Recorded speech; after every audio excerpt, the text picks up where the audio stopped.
Hola una vez más. Estoy contento que ustedes están compartiendo conmigo en esta transmisión. Espero que su celebración de la resurrección de Cristo el domingo pasado haya fortalecido su fe y esperanza. También el 6 de abril conmemoramos el 185 aniversario de la organización de la Iglesia en 1830. Abril ciertamente es un tiempo de remembranza, celebración y renovación de la vida de la Iglesia. Este discurso se enfocará en la porción de las palabras de consejo sobre unidad e igualdad en Cristo. En el periodo de preguntas y respuestas haré una declaración sobre el desafío financiero enfrentando la Iglesia y el progreso que estamos haciendo. Ahora, escuchemos el prefacio y párrafos que estamos explorando hoy. Tras la aprobación de Doctrina y Pactos 164, continué explorando devotamente ciertos principios en esta. De especial atención fue el párrafo 5, donde aparecen las siguientes palabras aprobadas por la Conferencia Mundial como autorizadas para nuestras vidas juntas. Es imperativo que entiendan que cuando verdaderamente se bautizan en Cristo, se vuelven parte de una nueva creación. Al asumir la vida y mente de Cristo, cada vez más se ven a sí mismos y a otros desde una perspectiva transformada. Las antiguas maneras de definir a la gente por posición económica, clase social, sexo, género o etnicidad ya no son fundamentales. A través del Evangelio de Cristo, una nueva comunidad de tolerancia, reconciliación, unidad en la diversidad y amor están naciendo como una señal visible de la venida del reino de Dios. Como se indica en el prefacio de la sección 164, el estudio de Gálatas 3, 27 a 29 fue fundamental para este consejo. Tras la aprobación de la sección 164, persistí en preguntarle a Dios sobre el significado y las implicaciones del párrafo 5 y Gálatas 3, 27 a 29. Busqué una comprensión adicional de la condición espiritual que nos permitiera vernos a nosotros mismos y a otros desde la perspectiva cambiada que se enfatizó en la sección 164.5. Mi viaje continuó cuando me animaron a estudiar Juan capítulo 17. Juan 17 transmite la oración de Jesús por sus discípulos al acercarse a la muerte en la cruz. Cuando reflexioné sobre este texto, el Espíritu me impulsó a invitar a la Iglesia a profundizar mucho más en su comprensión de la unidad con y entre sus discípulos por quienes Jesús oró. Al ver el futuro posible, me maravillé de las bendiciones que la Iglesia podría gozar cuando respondamos. Me quedé con dos preguntas. ¿Estamos dispuestos a seguir convirtiéndonos en tal comunidad por Cristo y la causa de Sion? ¿Y qué será necesario para que seamos realmente una comunidad de unidad, mutualidad y revelación del amor divino por medio de Cristo? Las palabras siguientes surgieron como la voz del Espíritu a la Iglesia en respuesta a esa experiencia y a esas preguntas.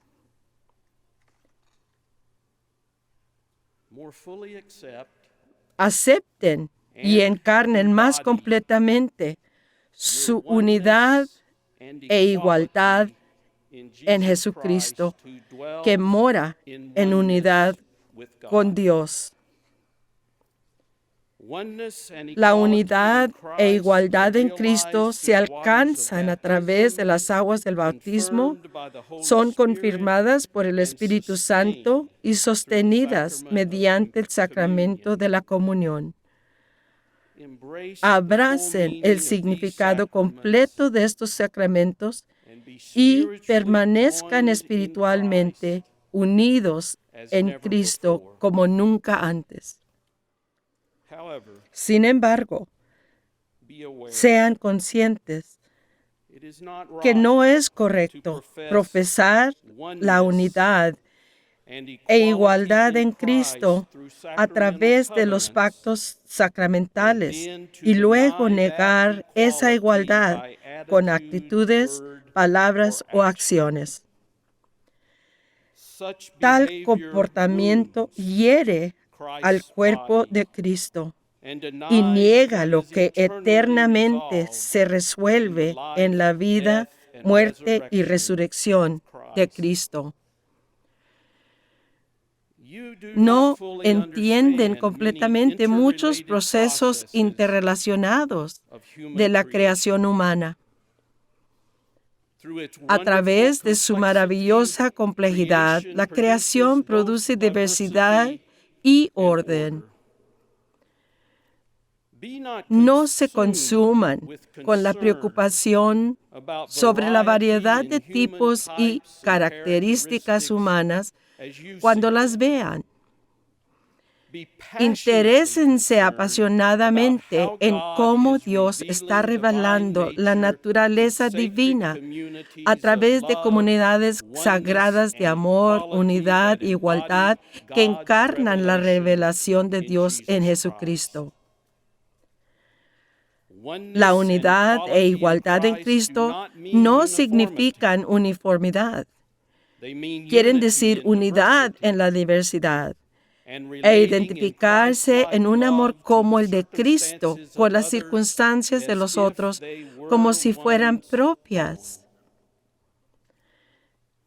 También significan la oportunidad plena para que la gente experimente el valor humano y los derechos relacionados, incluyendo expresarse los dones dados por Dios a través de la comunidad de la Iglesia. La palabra profética es hablada y luego difundida para hacer su trabajo en la iglesia y en el mundo. Explicando su última definición, quizá no pueda ser posible en tiempo dado.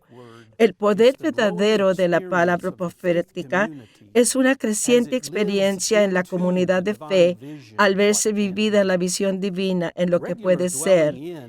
El morar o meditar en el experimentar con la palabra puede ser más importante que cualquier explicación dada. Escuchen la invitación de Alma en capítulo 16, verso 151.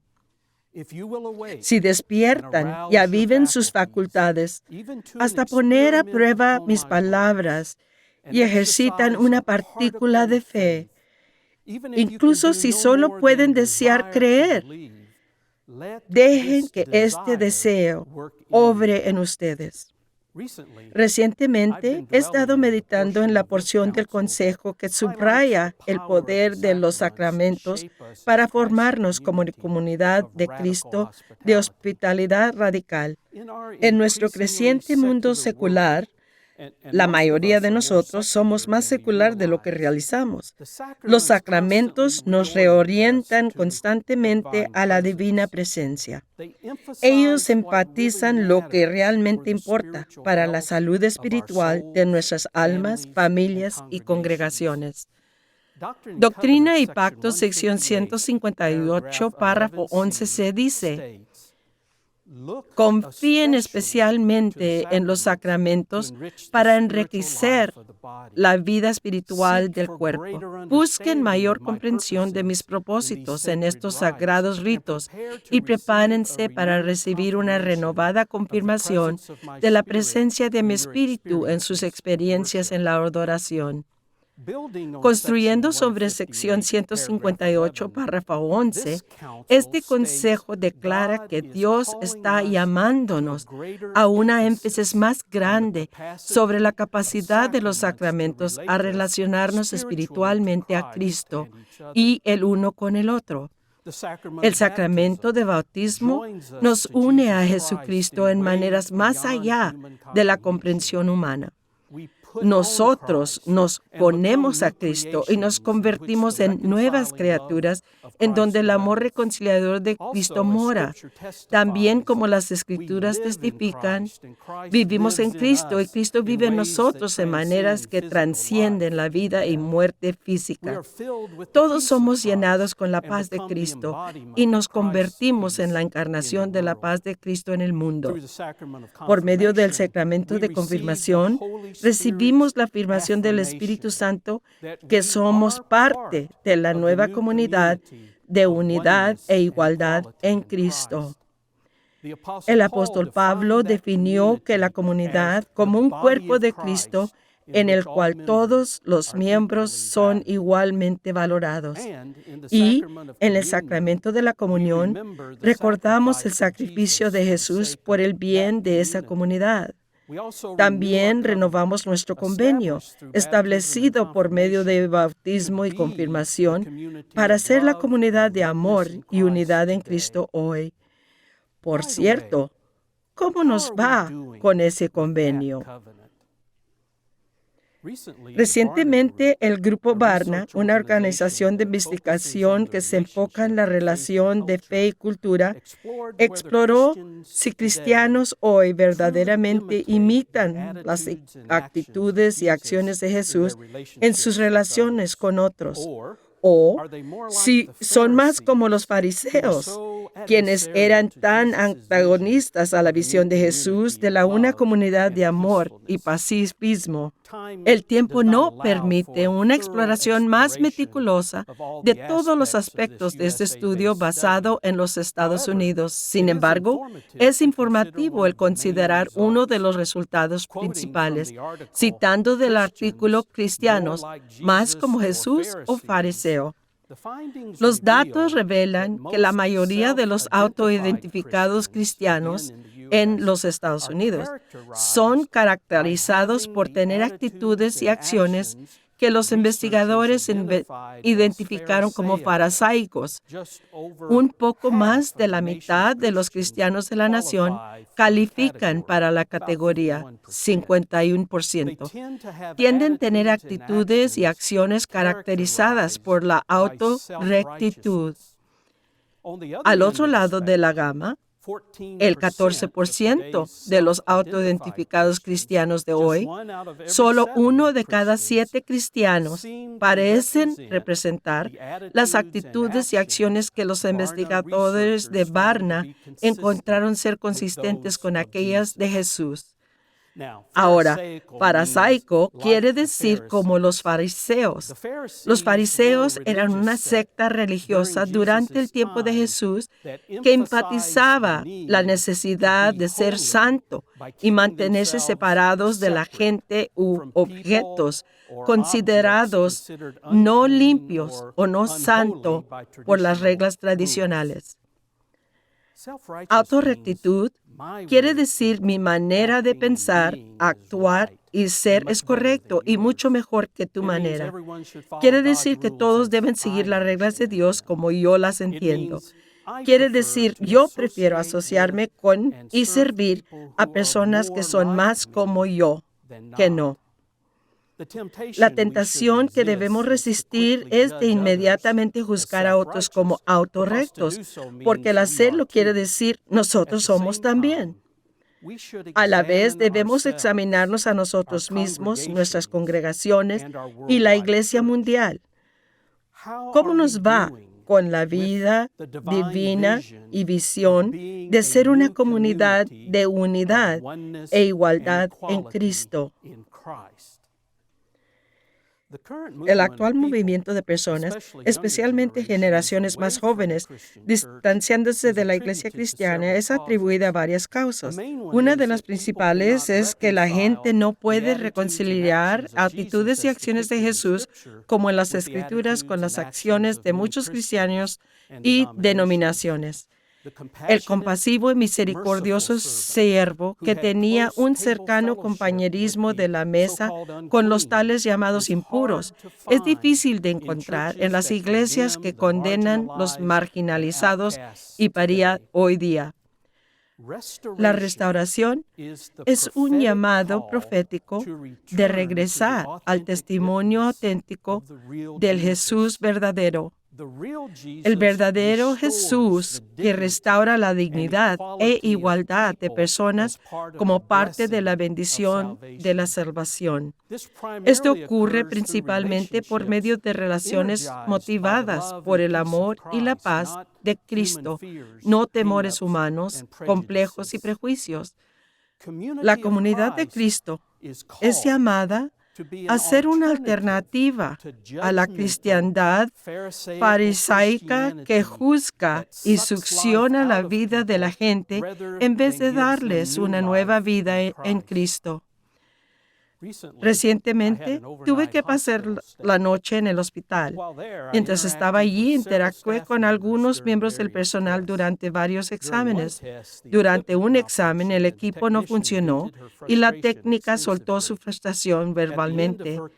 Al final de su discurso colorido sobre algunas políticas del hospital y el descuido de algunos miembros del personal, de repente preguntó, ¿y tú?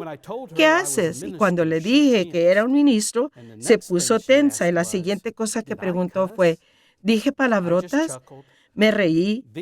Luego, con una mirada sincera de dolor en su rostro, dijo, todos los ministros que conozco siempre intentan hacerme sentir culpable.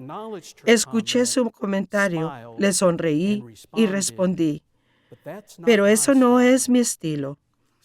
Ella me vio, se relajó y entró a más conversación. Cuando un asistente vino a llevarme a mi habitación, la técnica se esforzó más de lo normal para asegurarse que me estaban cuidando bien. ¿Cuál, entonces, es el estilo de su congregación? ¿Es más como Jesús o más como los fariseos? El tipo de comunidad que Jesús quiere que seamos es una en cual la diversidad humana es vista como una bendición en vez de un problema. La pregunta central expuesta por su consejo es si estamos dispuestos a ser ese tipo de comunidad. Esta pregunta es amplificada por el llamamiento divino de examinar si hemos verdaderamente discernido el significado de los sacramentos del bautismo, confirmación y la comunión. Sin embargo, sean conscientes de que no es correcto profesar la unidad e igualdad en Cristo a través de los pactos sacramentales y luego negar esa igualdad con actitudes, palabras o acciones. Tal comportamiento hiere al cuerpo de Cristo y niega lo que internamente se resuelve en la vida y muerte y resurrección de Cristo. Los sacramentos crean una unidad espiritual y solidaria entre personas que es una alternativa a las divisiones creadas por seres humanos. La continuación o refuerzo de tales divisiones en la Iglesia no es aceptable. ¿Por qué?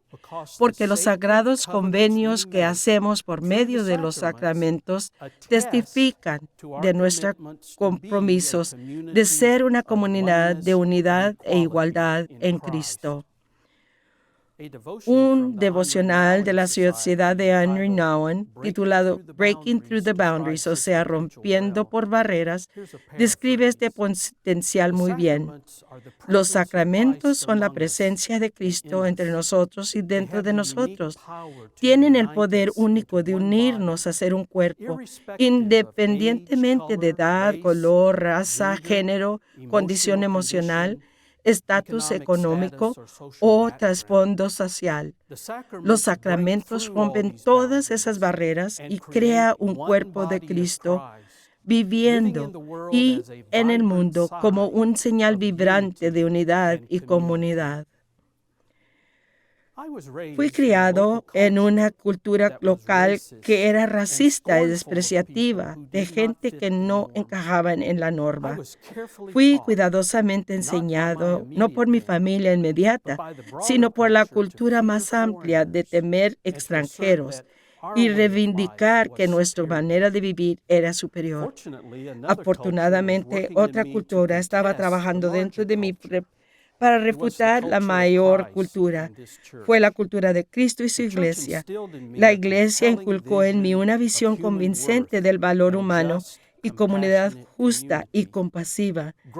Creciente conciencia del significado de los sacramentos fortaleció mi sentido de llamamiento a asociarme con Cristo y otros para romper esos muros de temor y hostilidad. Fui profundamente inspirado por la causa de Sion, una comunidad de igualdad económica y relacional. Estas influencias cambiaron mi vida. Déjeme ponerlo tan claro como pueda.